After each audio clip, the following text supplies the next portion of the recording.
ഇന്ന് ഞാൻ എൻ്റെ ജീവിതമായിട്ട് ഒരിച്ചിരി ഒരു 3% 5% സാമ്യമുള്ള കുറച്ച് കാര്യങ്ങൾ പറയാം. ഞാൻ എക്സ്പീരിയൻസ് ചെയ്ത അല്ലെങ്കിൽ ഞാൻ നേരിട്ട് കണ്ടറിഞ്ഞൊരു കാര്യമാണ് ഇന്ന് നിങ്ങളോട് ഷെയർ ചെയ്യാൻ പോകുന്നത്. ഒരച്ഛൻ, ഒരമ്മ, മാരീഡായ ഒരു മകൻ, +1 പഠിക്കുന്ന ഒരു മകൾ. ഇതാണ് കുടുംബം. അപ്പോൾ അച്ഛൻ എല്ലാ ദിവസവും വെള്ളം അടിച്ചിട്ടാണ് വരുന്നത്. ബ്രദറിൻ്റെ വൈഫ് വൈഫിൻ്റെ വീട്ടിലാണ്. പിണങ്ങിയിട്ടല്ല, ബ്രദറുമായിട്ട് നല്ല സ്നേഹമാണ്. വൈഫിൻ്റെ വീട്ടിൽ നിൽക്കുകയാണ്. ഒരു കുട്ടിയുണ്ട്. അപ്പോൾ അച്ഛൻ എല്ലാ ദിവസവും വെള്ളം അടിച്ചിട്ട് വരുന്നുണ്ട്. അമ്മയ്ക്കൊരു ചെറിയ ജോലിയുണ്ട്. ബ്രദർ ജോലി ചെയ്യുന്നുണ്ട്. ബ്രദർ ഒരു കംഫർട്ടബിൾ സോണല്ല ഈ പെങ്ങൾക്ക്. ഈ അനിയത്തിക്കുട്ടിക്ക് ബ്രദർ ഒരു കംഫർട്ടബിൾ സോണല്ല, എപ്പോഴും കുറ്റപ്പെടുത്തലും ഒക്കെയാണ്.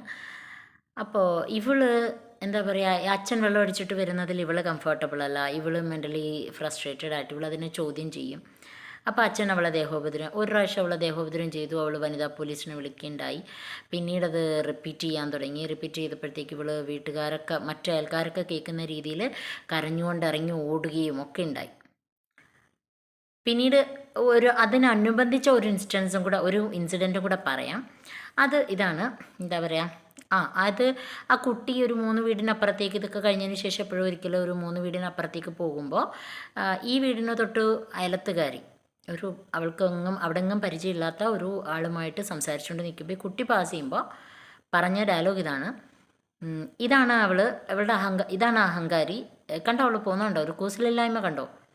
ഈ കുട്ടിയൊന്നും മിണ്ടിയില്ല. ഈ ബുക്ക് മേടിക്കാൻ പോയ വീട്ടിലെ ആൻറ്റീനോട് കാര്യങ്ങൾ പറഞ്ഞു. അവൾ കരഞ്ഞുകൊണ്ടാണ് പറയുക. അവൾക്ക് വല്ലാത്ത സങ്കടമോ ഇൻസെക്യൂരിറ്റിയൊക്കെ ഫീൽ ചെയ്തു. അപ്പോൾ ഒന്നാമത്തെ കാര്യം എനിക്ക് നിങ്ങളോട് ചോദിക്കാനുള്ളത്, ഇങ്ങനെയുള്ള വീടുകളിൽ മദ്യപാനം മാത്രമല്ല കേട്ടോ, അമ്മമാർ റൂഡായിട്ട് ബിഹേവ് ചെയ്യുന്ന കുട്ടികളുണ്ടാവും. കൗമാരകാലത്തെ കാര്യമാണ് ഞാൻ പറയുന്നത്.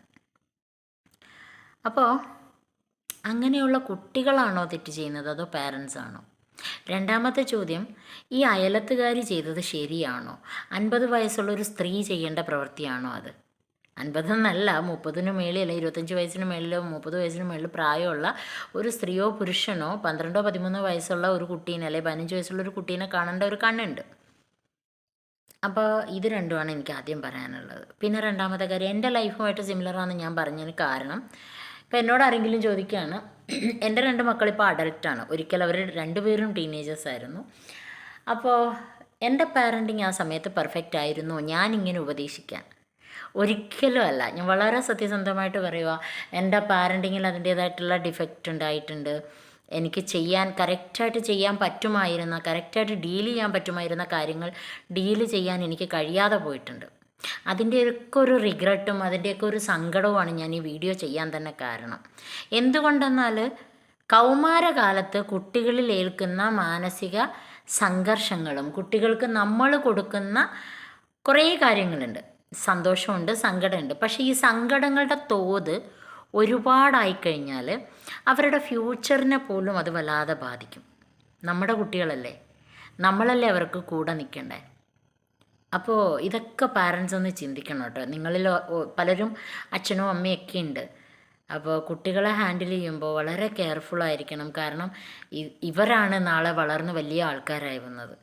അപ്പോൾ അവർ നല്ലതാവണോ ചീത്തയാവണോ, അവരുടെ മനസ്സ് ഭയങ്കര ശക്തിയുള്ളതാവണോ കരുത്തുള്ളതാവണോ, അതോ അവർ മെൻ്റലി ഭയങ്കര വീക്കായിട്ടുള്ള ആൾക്കാരാവണോ എന്നൊക്കെ ചിന്തിക്കേണ്ടത്, തീരുമാനം എടുക്കേണ്ടത് നമ്മൾ അച്ഛനും അമ്മയും മാത്രമാണ്.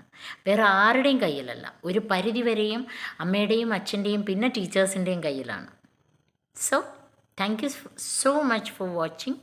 ഞാൻ പറഞ്ഞതൊന്നും കൂടെ ചിന്തിക്കുക, കാരണം ഇതൊരു വലിയൊരു പോയിൻ്റാണ്. Thank you.